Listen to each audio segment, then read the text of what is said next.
So now we will discuss the types of patent applications. The first type is the normal regular patent application, which you file in a national patent office. So it can be called normal or regular or national patent application. So and there can be two types for a national application also. So one can be a provisional application and second can be a non-provisional or complete application. So again the same thing, if your invention is not completely ready but uh, but you want to file a patent application, because the patent is first to file system. The as early you file, so the more chances that you will get the rights. So what happens is a provisional application. You file a provisional patent application and you get the temporary rights over your invention, and then within 12 months of this provisional patent application you have to file a non-provisional or a complete patent application. So in some countries you call it non-provisional, in some countries you call it complete patent application, but there is no extension to this 12 months time period. You have to file a complete patent application within 12 months. The second type can be a PCT application. Suppose someone filed a PCT application in WIPO. So from WIPO, when it enters into national phase, then it becomes a PCT national phase application. It is like your regular non-provisional or complete national patent application, but it has come from the PCT route. So this is PCT application. So it is examined, granted, prosecuted in the same manner as that of the regular patent application, regular normal national patent application. So the third type can be a divisional patent application. The divisional patent application is like there is a concept of unity of invention which says that that every patent application should have only one patent application, should have only one invention. So one invention, one patent application. So what happens in this case is that suppose you file a patent application which has, suppose, 6 inventions embedded in it. So why do you so what they will do is they will ask you to file 5 more applications. You have filed one, it has 6, so they will say take out 5 inventions and file 5 applications for those 5 inventions. So it means 6 applications for 6 inventions and 1 application for 1 invention. So but why do they want this? Why do the patent office requires this? Because this affects their revenue, this affects their profits. So if you file 1 invention, 1 patent application, and comparably if you file 12 inventions in 1 patent applications, if they don't stop you, if they don't ask you to file divisional, they will be losing revenue, because 1 application will get them some fees and 12 inventions. But if 12 applications and 12 inventions will get them 12 times the fees. So they are very concerned about it. So they ask you to file a divisional patent application. So then suppose you have then there's one more type, which is patent of addition. Suppose you have filed a patent application, your patent application is filed, but later on after the filing you are working on that invention and you have found an improvisation over your patent. So what you do now? Do you file a new patent application? So now there are two things to decide. If the improvisation is so big that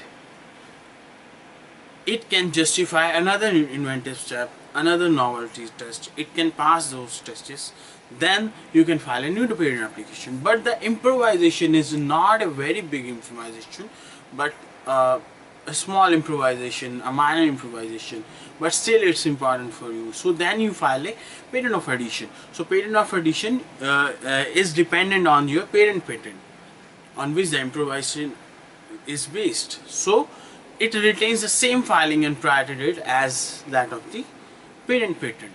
So, and it expires at the same time as that of the parent patent.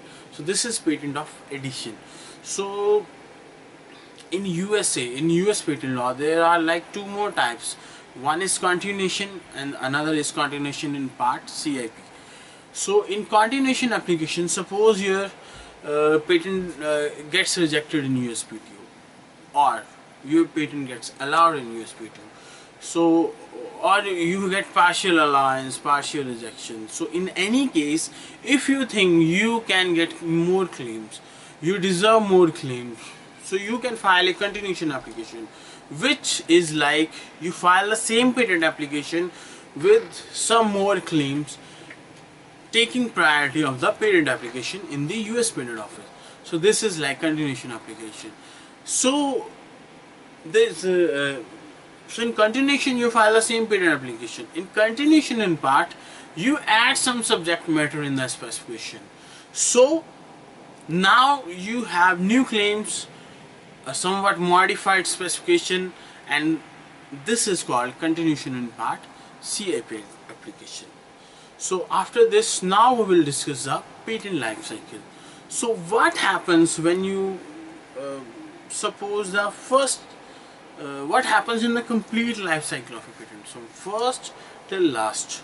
So the first step first is you go to your attorney, you go to your patent agent, and you say, I want to file a patent application.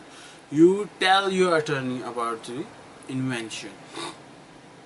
So what attorney does? So the attorney does the first step is the patentability searching. So attorney does the patentability searching, and then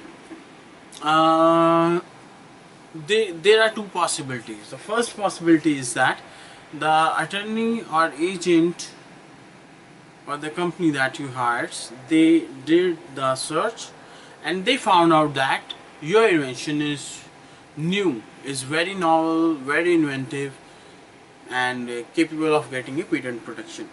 So they ask you, they recommend you to file a patent application. The another option is they say that okay, this patent, there are some prior documents that can affect the validity of this patent application. So what you do then? The option is either you improvise more on the same invention and then file a patent application. So in the first case, when the attorney or agent advise you to file a patent, so then the second step becomes is to do the patent drafting. So the specification is drafted. So the specification is drafted, the different countries have different specification formats. Different headings like the prior art drawings, detailed description, abstract. So according to different country patent offices practices, you file different type of you draft different patent applications specifications. So then after the drafting, you file a patent application. So in a patent office, so either you can file a national patent application, regular patent application, or you can file a PCT patent application. So the choice is yours. So after you file, so after the filing, the first thing that happens is a formality check. The patent office will check if your documents are in order, if all the requirements are satisfied. If it happens, then it's fine, no problem. Otherwise, what they do is they send you a notice to complete all the formalities, correct all the errors. So after this formalities examination, so generally after 18 months from the filing date, the publication of the patent application happens in the official patent gazette of that country. So after the publication, so then there is request for examination. Sometimes some countries they ask you to pay the examination fees at the start filing itself. In some countries like in India, you have to pay examination fees after the filing, not at the time of filing. So after this request for examination, the examination happens. The patent application goes to the examiner. So examiner do the prior art search, the same thing which the attorney or agent did. But the patent examiner also does the search, so and examines whether there is any novelty, inventive step, utility in the application. So if there is, then he can straight away grant the patent. But this is rarest of the rarest case. In 99.99% cases, the examination report has some objections and it goes to the patent applicant and his attorney. So after this patent examination report goes, so this patent examination report is known as office action in USA.